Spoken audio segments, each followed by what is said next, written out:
After literal years of radio silence, it looks like the TurboGrafx-16 Mini might actually have its public hack in sight. That will be a day to celebrate, because as great as this device is with its wealth of preloaded games, there were some heavy hitters and curiosities alike that didn't make the cut. I'm Patrick, welcome back to Little Akiba Games. Let's talk about the TurboGrafx-16 Mini. Like most of the retro minis out there on the market, the TurboGrafx-16 Mini was made by people who clearly understood the assignment.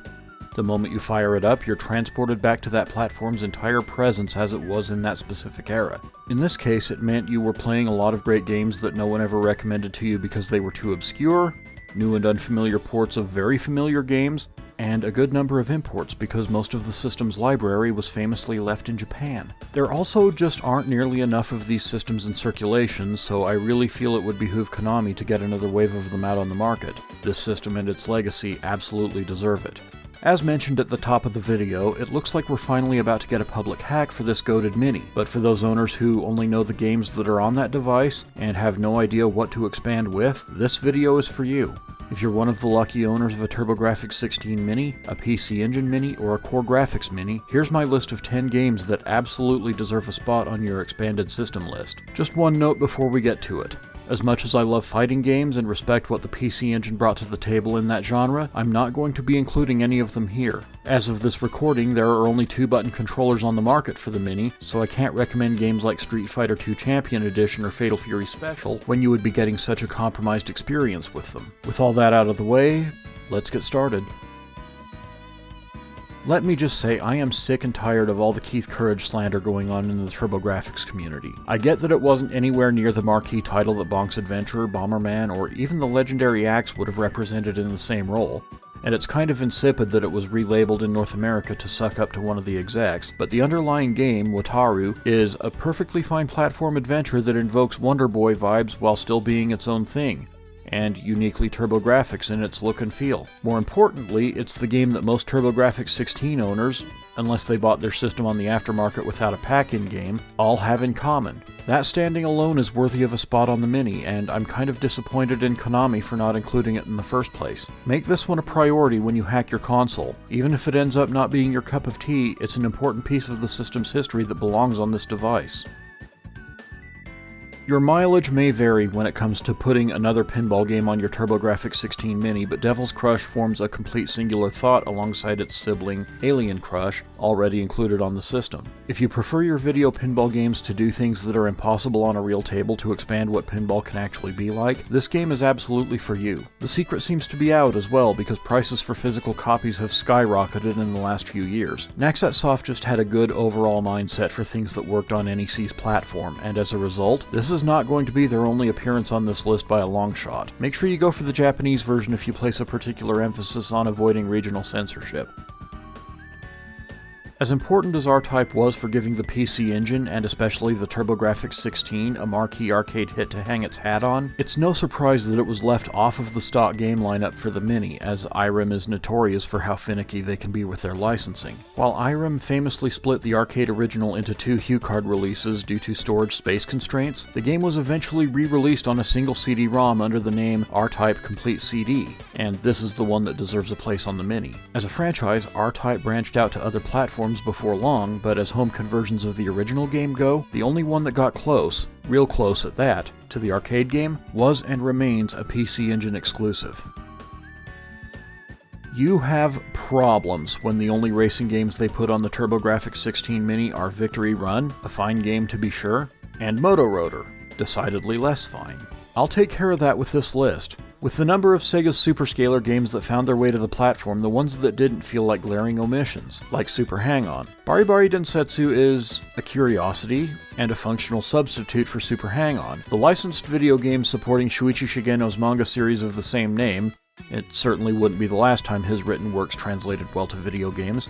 Bari Bari Densetsu is a motorcycle racing game that plays out on real-life racing circuits from around the world, all in the same style as Super Hang-On. There's a learning curve, as Shigeno is nothing if not a purist, and clutch manual transmission on a 2-button controller is interesting to say the least. But once you get that sorted out, you're enjoying an extremely solid racer. I have to imagine it was a combination of obscurity and licensing that kept it off of the base system, which is a shame because it deserves the spotlight.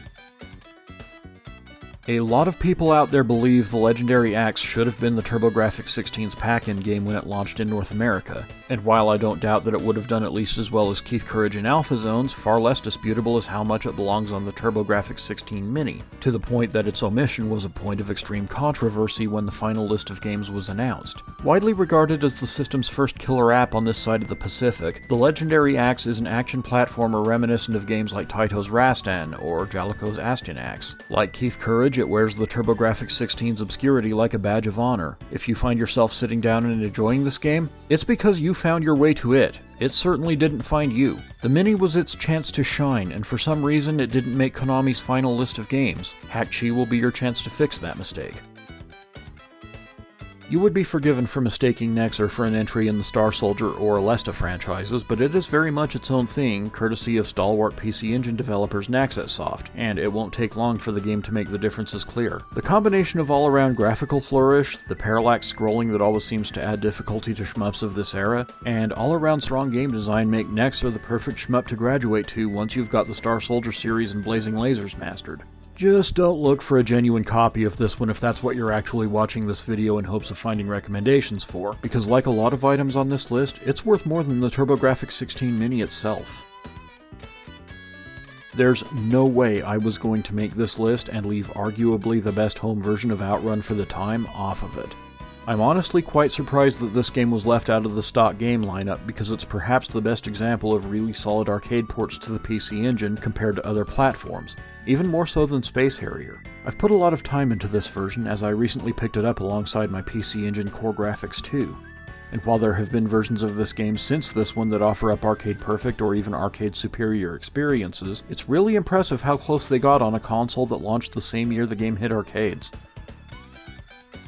Double Dragon 2: The Revenge may have the most diverse selection of ports of any retro game. Whether you're playing the arcade original, the NES port that most people are familiar with, or the disastrous Xbox 360 remake, you're guaranteed to have a completely different experience depending on where you're playing it.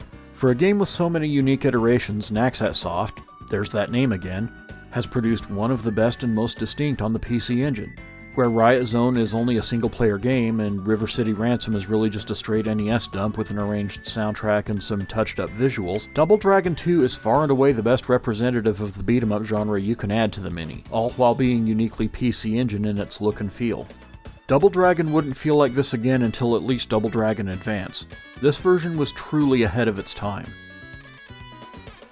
Lords of Thunder, already included on the Mini, gets hyped up a lot as the premier shmup for the PC Engine for its outstanding soundtrack and unusual style. However, a lot of people still don't know that it's the sequel to another game, Gate of Thunder, that I would argue holds just as important a place in the system's history. In North America, Gate of Thunder was only available as one of the 5 pack-in games for the Turbo Duo, making it a very underproduced release on this side of the pond. However, what Turbo Duo owners were treated to was an outstanding shmup that showcased the additional power the CD extension offered the aging TurboGrafx-16. The game deserved a lot better than it got. Take this opportunity to finally experience it for yourself. I'm not going to do the traditional honorable mentions here because frankly I could list another 100 games and still not cover everything that truly deserves your time and attention in this library, but I can run through a few more games quickly before my number 1 pick. Final Lap Twin is an easy recommendation provided the in-house M2 emulator plays well with it, which is very much up in the air as not every emulator does. Magical Chase and the Cotton games are essential cute-em-ups that are fun experiences if you're into that sort of thing, or just want to stick your thumb in the proverbial eye of the profiteers who have ruined the actual aftermarket on them. Finally, Dragon Slayer: The Legend of Heroes is a much-needed turn-based RPG, despite insufferable voice acting, that is noteworthy for being the origin of what eventually became the Trails series. Again, however, all of this doesn't even begin to scratch the surface, and this is simply a library that you'll have to, and want to, explore on your own in order to get the most out of it. And the game I most recommend adding to your TurboGrafx-16 Mini is... I'm not set in the belief that even the most important franchises to appear on a console have to be represented in their entirety on the corresponding Mini. Otherwise, Bonk 3 would have been on this list. However, as shmup deep as the TurboGrafx-16 Mini is in itself, about a third of its games are shmups, and the PC Engine was in general, it never sat well with me how Final Soldier was left off when Super Star Soldier, Soldier Blade, and Star Parodier were all there, particularly because I consider Final Soldier to be the best of the bunch, and actually the best game to start with if you decide to get into the Star Soldier series. By nature, single-player shmups have to be incredible in order to overcome the absence of one of the genre's biggest features, co-op play, and few accomplish this as well as Final Soldier does. Yes, its name is ironic as there were Star Soldier games that came after this one, but if you enjoy this particular strength of the TurboGrafx-16, Final Soldier is a can't-miss experience. That the TurboGrafx-16 Mini is regarded so highly among the other retro minis on the market, despite still not having a public hack available, is a testament to the quality of Konami's selections and of the system's broader global library.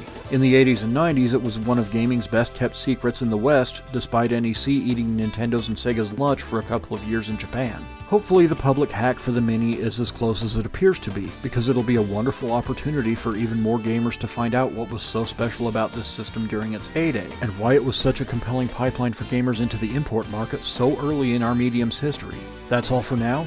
If you like this video, you know what to do. Like, comment, share, subscribe, tell YouTube you enjoy what's going on over on this channel. Click the notification bell if you want to know right away when the next video goes live. I look forward to seeing you back here next time at Little Akiba Games.